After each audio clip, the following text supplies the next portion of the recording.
Hello, हाय, नमस्कार सगळ्यांना. मी माधुरी पुन्हा एकदा आपल्या सगळ्यांचं अगदी मनापासून स्वागत करते. आणि आज आहे नवरात्र. आजपासून सुरू होते आहे.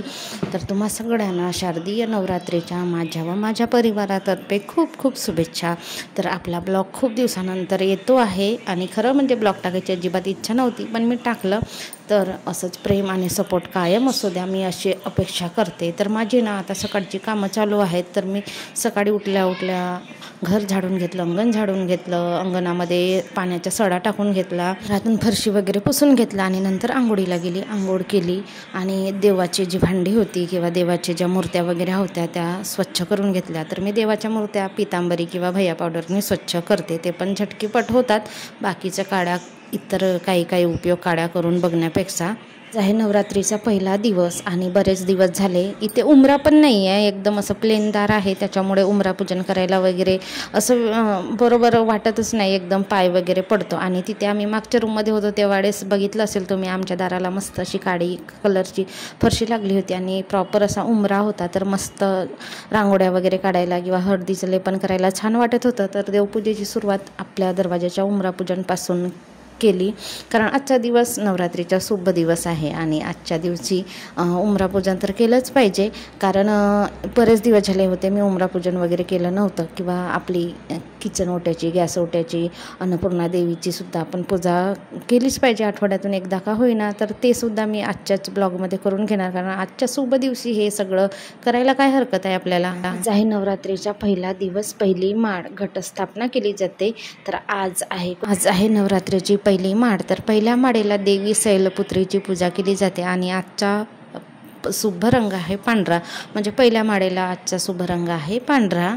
देवी शैलपुत्री, शैल म्हणजे पर्वत, तर हिमालयाची कन्या शैलपुत्री. देवी पार्वतीला शैलपुत्री म्हटलं जाते. तर शैलपुत्री देवी पार्वतीचे वाहन आहे वृषभ म्हणजे नंदी. शैलपुत्रीच्या उजव्या हातामध्ये त्रिशूळ आणि डाव्या हातामध्ये कमळ असते. साधेपणा, दयाळूपणा आणि सौंदर्यवती याचे मूर्तिमंत प्रतीक ही देवी हिमालयामध्ये विराजमान असते. देवी शैलपुत्री कठोर तपश्चर्या करणारी देवी आहे आणि वन्य प्राण्याचे रक्षण करणारी, तसंच सर्व संकटापासून मुक्ती देणारी मानली जाते. देवीच्या पहिल्या माळेला विड्याच्या पानाची माळ अर्पण केली जाते आणि नैवेद्य कोणता दाखवावा, तर गाईच्या तुपाचा नैवेद्य दाखवणे या दिवशी शुभ मानला जातो. म्हणजेच पहिल्या माळेला हळदीचं लेपन करून उंबरा पूजन केलेलं आहे. आणि त्यानंतर आता आपली देवपूजेमध्ये पण सगळे मी मूर्त्या, सगळे साहित्य वगैरे आहेत. नवदुर्गा आहे, त्याच्यामुळे घरातलं मंदिर, त्याच्यासाठी पूजेसाठी वापरणारे कापड वगैरे आणि लावणारी चुनरी, मंदिराला लावणारी चुनरी, ते सगळं मी धुवून घेतलं होतं सगळं साहित्य. आणि सकाळच्या वेळेला तुपाचा दिवा, संध्याकाळी तेलाचा दिवा, अशा पद्धतीने मी लावणार आहे. तर उंबरा पूजन झालेलं आहे माझं, तुम्ही बघू शकता. ह्या गोष्टी ना आपण केलं ना, तर असं बळजबरी नाही की आपण केलंच पाहिजे, पण केलं तर आपल्या मनाला एक आत्मिक शांती मिळते, छान वाटतं, आपल्या मनाला कुठेतरी समाधान मिळतं. आणि ह्या गोष्टी खरंच ना आपल्या जीवनामध्ये छोट्या छोट्या गोष्टी आहेत ह्या अशा, ज्या आपल्या जीवनामध्ये प्रसन्नता आणतात, एकदम फ्रेश वाटतं आपलं मन, अजिबात मन दूषित होत नाही, किंवा मनामध्ये जे निगेटिव्ह विचार असतात ना त्या सगळ्या पळून जातात. मग कुणी पण असं तुम्ही कधी फील करून बघा. खरंच पूजापाठ, अगरबत्तीचा सुवास, मंद दिव्याचा प्रकाश, ह्या आपल्याला ना आपल्या आयुष्यामध्ये, आपल्या शरीरासाठी खरंच पॉझिटिव्ह एनर्जी निर्माण करतात. आणि आपल्या मनामध्ये जे काही निगेटिव्ह विचार असतील ते पळून जातात आणि आपल्या मनामध्ये सकारात्मक विचार येतात. तेवढंच मन प्रसन्न वाटतो. आणि आपलं मन प्रसन्न असेल तर आजूबाजूचं वातावरण आपल्याला ऑटोमॅटिक प्रसन्न वाटतो आणि खरंच एक आजूबाजूला बघण्याची एक सकारात्मक दृष्टी आपल्याला मिळते. नाहीतर जर आपलं मनच चिडचिड असेल, अशांत असेल, तर आपल्याला असं वाटते की आपल्या आजूबाजूचं वातावरणसुद्धा तसाच आहे, अशांत आहे, चिडचिड आहे, किंवा कुठेतरी डिस्टर्ब आहे असं वाटते. पण जर आपला मनच जर पॉझिटिव्ह एनर्जीने भरलेलं असेल, किंवा आपल्या जीवनामध्ये सकारात्मकता असेल, तर आपल्याला आजूबाजूचं वातावरणसुद्धा तसाच बघायला मिळतो. म्हणजे म्हणतात ना, बघणाऱ्याच्या दृष्टीवर हे सगळं अवलंबून असते. त्याच पद्धतीचं आपण जसं बघतो तसंच आपल्याला दिसतो. तर भात थोडासाच ठेवला, माझा उपवास आहे आणि रुद्रांशला तर वरण लागतो, म्हणून मग आज वरणच करून देणार आहे. रुद्रांशचे पप्पा आणि रुद्रांश यांच्यासाठी भाजी नाही करणार. पोळ्याचं पीठ काढलेलं आहे, आता पीठ मळून घेते. आणि आता नवरात्रीमध्ये 9 दिवसभर आपल्याला उपवास, संध्याकाळी एक टायमाला जेवण, तर ते पण अद्रक लसूणचं नाही, अद्रक लसूण वगळून एकदम सात्विक असं साधं जेवण करणार आहे मी. आणि पूजा वगैरे झाली शांत चित्ताने आणि हे झोपलेलेच होते रुद्रांशचे पप्पा. त्यांना उठायची काय गरज होती, ते आपल्या वेळेवरच उठणार नेहमीप्रमाणे. आणि मी सुद्धा नेहमीप्रमाणे 5लाच उठले. फुलांना गेले पण फुलं काही मिळाले नाही, 2च फुलं मिळाली फक्त. आणि आता नवरात्रभर काही फुलं मिळायचा ऑप्शनच नाही आहे. आंघोळ वगैरे झाला, पूजापाठ वगैरे सुद्धा झाला छान असं. आणि पूजापाठ झाल्यानंतर लगेच मी लागली स्वयंपाकाला, कारण ना जेवायची कामं त्याच वेळेला झाली तर बरं वाटते. स्वयंपाकाला सुरुवात, कुकर ठेवला, डाळ एका बाजूला, भात. तोपर्यंत मी पोळ्यासाठी पीठ मळून घेतला आणि शिमला मिरचीची भाजी करून देणार. आणि रुद्रांश तर सकाळी सकाळी अभ्यासाला लागला. रुद्रांश उठला होता त्यावेळेस त्याची आंघोळ पण झाली होती, तर आपल्या पप्पासोबत आंघोळ करायला गेला. त्याची आंघोळ पण झाली आणि तो लागला अभ्यासाला. त्याला अभ्यास वगैरे असेल तर एकदम काळजी वाटते, असं की कधी कधी अभ्यास होते असं वाटते. त्याचा अभ्यास सुरू आहे, ते पण कर्जू रायटिंगचा अभ्यास करतो. आणि त्याच्या माध्यमातून मी पण थोडीफार कर्जू रायटिंग करायला शिकले, A पासून Z लिहायला शिकले. आणि आमच्या वेळेस असं नव्हतं कर्जू रायटिंग वगैरे. आता तर बऱ्याच काही नवीन नवीन स्किल असतात, ज्या काही मुलांना लहानपणापासूनच शिकवले जातात. 2-3 वर्ड त्याला लिहून दिले कर्जू रायटिंगमध्ये आणि मग त्याला म्हटलं की तू स्वतःच लिही. तसं तर तो स्वतःच लिहायला बसला होता, पण तो म्हणाला मम्मी लिहून तर बघ. तर मग मी लिहिलं आणि म्हटलं तू लिही, नाहीतर मग तुला तशीच सवय लागेल किंवा लागते मग मुलांना. आताच्या मुलांना कर्जू रायटिंग हा विषय सेपरेट असतो. आम्ही शिकत होतो त्यावेळेस आम्हाला नव्हतं कर्जू रायटिंग, पण आम्ही थोडे थोडे काही शब्द शिकले होते. पण आता मुलाच्या माध्यमातून नव्याने शिकायला मिळते सगळं काही, A to Z पर्यंत कर्जू रायटिंग किंवा नवीन अशा बऱ्याच अशा गोष्टी ज्या आता आहेत, पूर्वी नव्हत्या.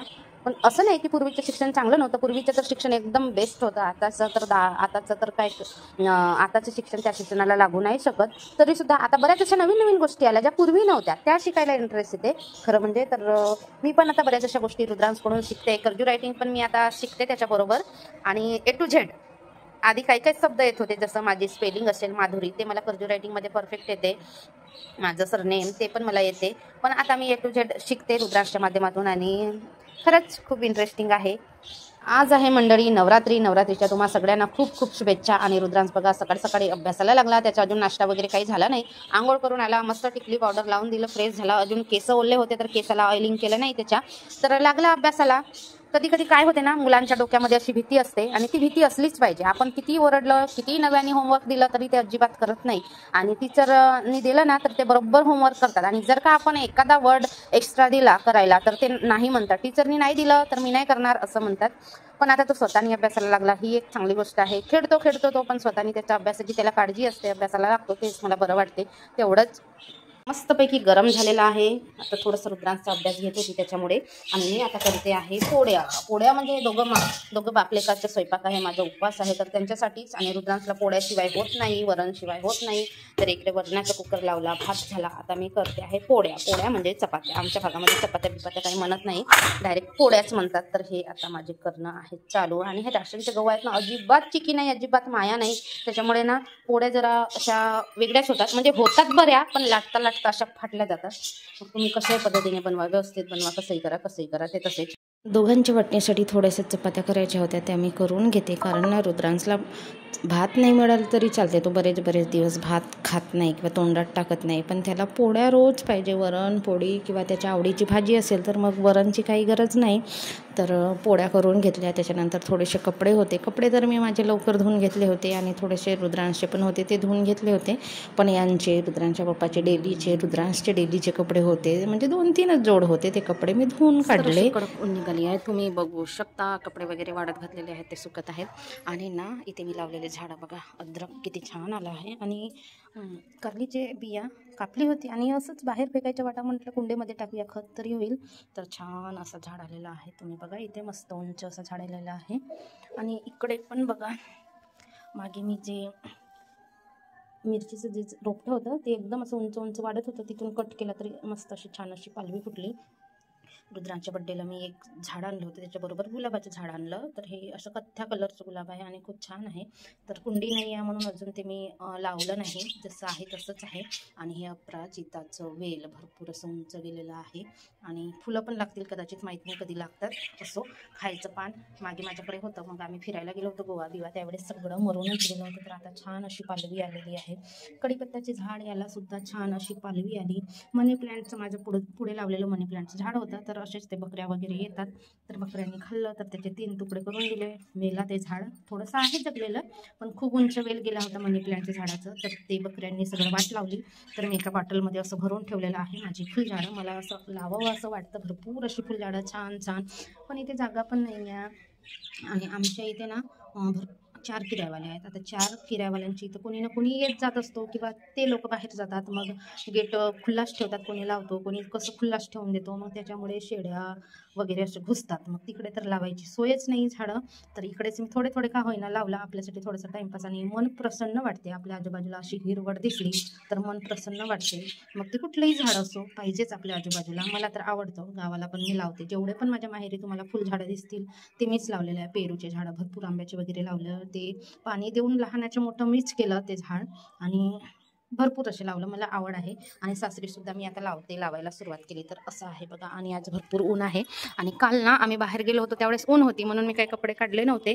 तर घरी येईपर्यंत पूर्ण कपडे भिजले, एक पण सुकले नव्हते. सगळे चांगला मुसळधार पाऊस आला. जिकडे आम्ही गेलो होतो, म्हणजे माझी नणद आहे इकडे, काकी सासऱ्याची मुलगी,